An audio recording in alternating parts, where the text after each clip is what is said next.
سيدنا وسندنا ومولانا محمدا عبده ورسوله أما بعد فأعوذ بالله من الشيطان الرجيم بسم الله الرحمن الرحيم إن الذين كفروا ينفقون أموالهم ليصدوا عن سبيل الله فسينفقونها ثم تكون عليهم حسرة ثم يغلبون والذين كفروا إلى جهنم يحشرون ليميز الله الخبيث من الطيب ويجعل الخبيث بعضه على بعض فيركمه جميعا فيجعله في جهنم أولئك هم الخاسرون صدق الله العظيم إن الله وملائكته يصلون على النبي يا أيها الذين آمنوا صلوا عليه وسلموا تسليما اللهم صل على محمد وعلى آل محمد كما صليت على إبراهيم وعلى آل إبراهيم إنك حميد مجيد اللهم بارك على محمد وعلى آل محمد كما باركت على إبراهيم وعلى آل إبراهيم إنك حميد مجيد. میرے معزز سامعین اکرام، آج کے اس درس قرآن میں سورہ الانفال کی آیت نمبر 36 اور 37 تلاوت کی گئی ہیں. اس سے پہلی آیت کے اندر مشرکین مکہ جو مکہ کے کافر تھے ان کی نماز کا ذکر تھا کہ وہ نماز کیسے پڑھتے تھے. تو ان کی نماز کے بارے میں اللہ نے فرمایا کہ وَمَا كَانَ صَلَاتُهُمْ عِنْدَ الْبَيْتِ إِلَّا مُكَاءً وَتَصْدِيًّا. ان کی نماز بیت اللہ کے پاس سیٹیاں بجانا اور تالیاں بجانا تھی. سیٹیاں بجاتے تھے اور تالیاں بجاتے تھے تاکہ پیارے نبی صلی اللہ علیہ وسلم اور مسلمان سکون سے یکسوئی سے عبادت نہ کر سکیں. فَذُوقُوا الْعَذَابَ بِمَا كُنْتُمْ تَكْفُرُونَ. تو اللہ نے فرمایا عذاب کو چکھو اپنے کفر کی وجہ سے. جو آج آیت تلاوت کی ہے اس میں اللہ رب العزت کافروں کے مال کے خرچ کرنے کو ذکر کرتے ہیں. ان الذین کفروا ينفقون اموالهم، بے شک وہ کافر جو اپنے مال خرچ کرتے ہیں لیصدوا عن سبیل اللہ، تاکہ وہ لوگوں کو اللہ کے راستے سے روکیں. اس سے مراد کون سے کافر ہیں؟ تو ایک اس میں روایت یہ ہے کہ جب جب غزوہ بدر میں کافروں کو شدید شکست کا سامنا کرنا پڑا، شکست سے دوچار ہوئے، تو جب واپس آئے جنگ سے جو بچے کھچے سردار رہ گئے تھے وہ سارے جمع ہو کے ابو سفیان کے پاس گئے. ابو سفیان کو کہا کہ جی یہ جو ہمارے لوگ مرے ہیں تو یہ آپ کے قافلے کی حفاظت کی وجہ سے، آپ قافلے کی حفاظت کے لیے گئے تھے تو اس لیے یہ ہمارے لوگ جو ہے وہ مرے ہیں. تو ایسا کرو کہ ہمیں مال دو، ہم پیسے جمع کریں تاکہ ہم مسلمانوں کے خلاف دوبارہ اپنی قوت جمع کر سکیں مسلمانوں پر حملہ کرنے کے لیے. ابو سفیان نے کافی ان کو مال دیا، باقی لوگوں سے بھی انہوں نے چندہ کیا، مسلمانوں کے خلاف لڑائی کے لیے انہوں نے قوت جمع کرنی شروع کی اور مال جمع کیا. تو اللہ فرماتے ہیں ان کے بارے میں کہ یہ کافر مال اس لیے خرچ کرتے ہیں کہ تاکہ لوگوں کو اللہ کے راستے سے روکیں، دین حق سے روکیں، دین اسلام سے روکیں، پیارے نبی صلی اللہ علیہ وسلم جو دین اور شریعت لے کر آئے ہیں اس سے لوگوں کو روکیں. اللہ فرماتے ہیں فَسَيُنْفِقُونَهَا ثُمَّ تَكُونُ عَلَيْهِمْ حَسْرَةً. یہ مال بھی خرچ کر دیں گے اور پھر ان کو اس مال کے خرچ کرنے پر حسرت اور افسوس بھی ہوگا. مال بھی خرچ کریں گے لیکن اپنے مقصد میں کامیاب بھی نہیں ہوں گے، غالب بھی نہیں ہوں گے، پھر مغلوب ہوں گے. اللہ تعالیٰ مسلمانوں کو اور پیارے نبی صلی اللہ علیہ وسلم کو غلبہ عطا فرمائے.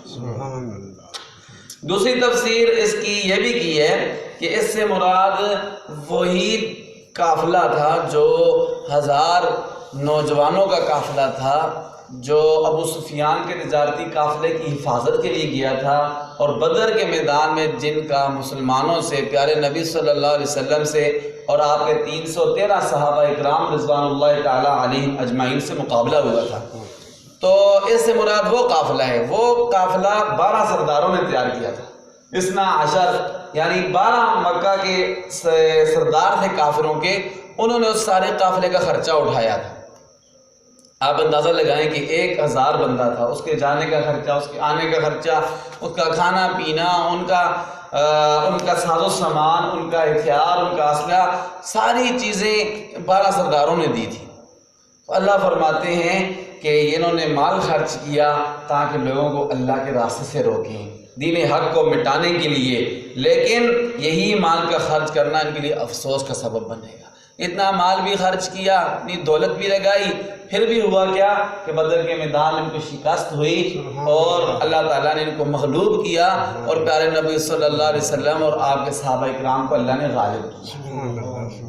اسی آیت کے تحت آج کے دور کے بھی وہ کافر داخل ہیں جو کافر مسلمانوں کو دین سے ہٹانے کے لیے، مسلمانوں کو آپس میں لڑانے کے لیے، اپنے باطل دین کی اشاعت کے لیے اپنا مال خرچ کرتے ہیں۔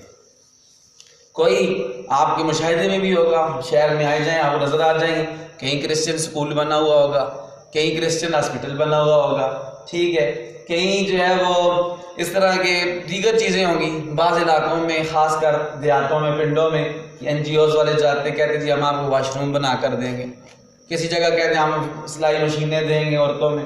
مقصد ان کا یہ ہوتا ہے کسی طرح ان کے دل کے اندر ہم اپنی محبت پیدا کریں، اور محبت پیدا کر کے پھر ان کو اپنے دین پر لانے کی کوشش کریں۔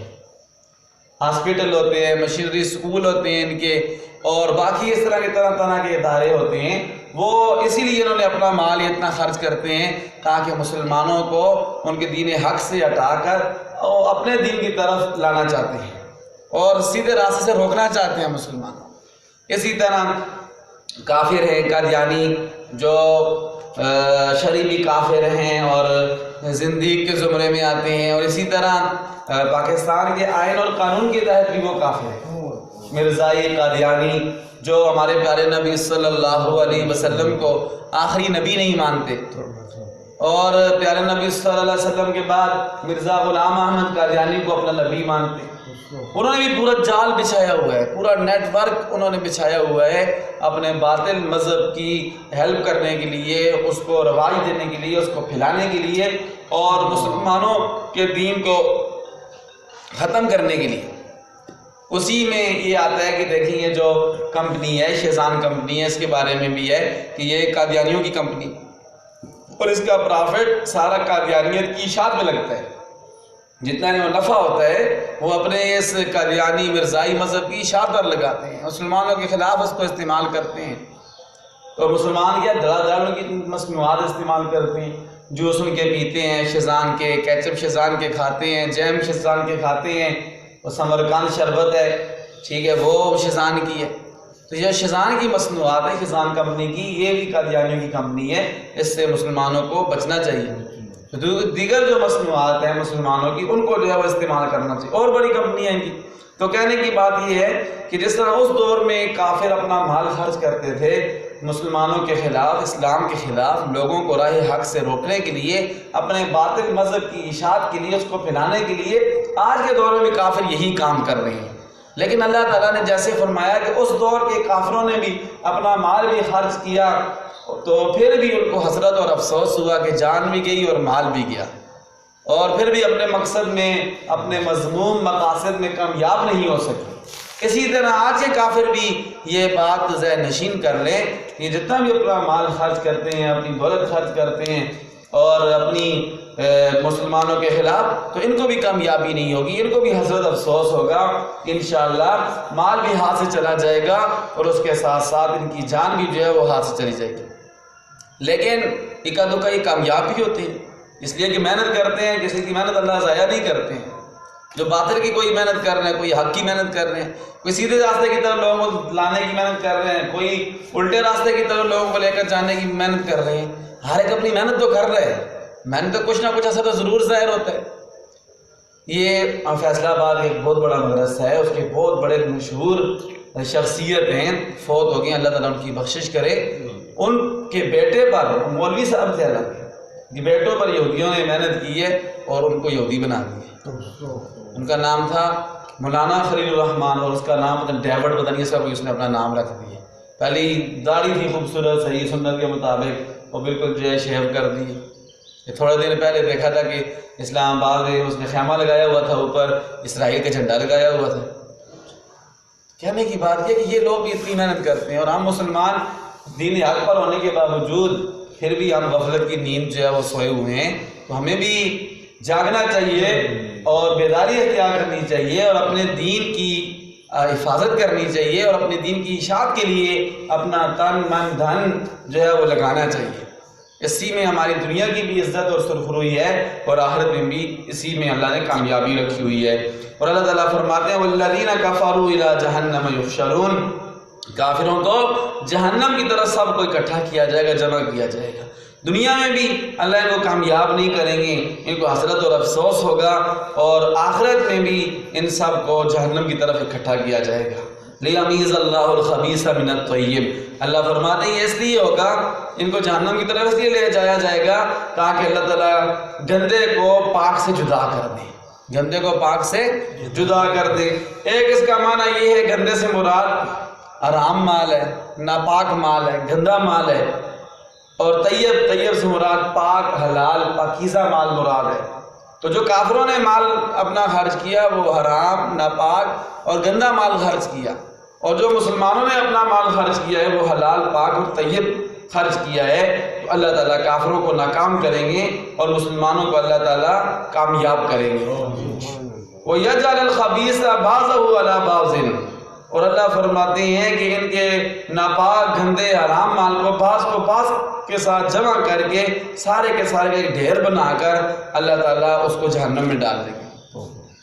اور دوسری تفسیر اس کی یہ بھی ہے، خبیث سے مراد کافر ہے اور طیب سے مراد مومن ہے، کہ مومن اپنے ایمان کی وجہ سے، اللہ پر ایمان کی وجہ سے، رسول پاک حضرت محمد مصطفیٰ صلی اللہ علیہ وسلم پر ایمان کی وجہ سے یہ پاکیزہ اس کو کہا، یہ پاک اور صاف ہے۔ اور جو مسلمان ہے جو کافر ہے وہ چونکہ پیارے نبی صلی اللہ علیہ وسلم پر ایمان نہیں لاتا، حضور صلی اللہ علیہ وسلم کو اپنا نبی نہیں مانتا ہے، تو اس وجہ سے فرمایا کہ اس کو اللہ تعالیٰ نے خبیث قرار دیا۔ تو اللہ فرماتے ہیں ان سب جنہوں نے دنیا میں کفر کی روش اپنائی رہی اور کفر پر ہی موت آ گئی، اللہ تعالیٰ ان سب کو اکٹھا کر کے ان کا ڈھیر بنا کر ان کو جہنم میں پھینکیں گے۔ اولئک هم الخاسرون، اور یہی لوگ ہیں نقصان اٹھانے والے، خسارہ اٹھانے والے۔ اللہ تعالیٰ سے دعا ہے اللہ ہمیں عمل کی توفیق عطا فرمائے، اور دین حق کے لیے اللہ تعالیٰ ہمیں محنت کرنے کی توفیق عطا فرمائے، اور تاکہ کافروں کی ہر سازش، ان کے مذموم مقاصد کو ہمیں اللہ تعالیٰ ناکام اور نامراد بنانے کی توفیق عطا فرمائے۔ اب ان آیتوں کا ترجمہ سماعت فرمائے۔ اعوذ باللہ من الشیطان الرجیم، میں اللہ تعالیٰ کی پناہ میں آتا ہوں شیطان مردود کے شر سے۔ بسم اللہ الرحمن الرحیم، میں شروع کرتا ہوں اللہ کے نام سے جو نہایت مہربان بڑا رحم کرنے والا ہے۔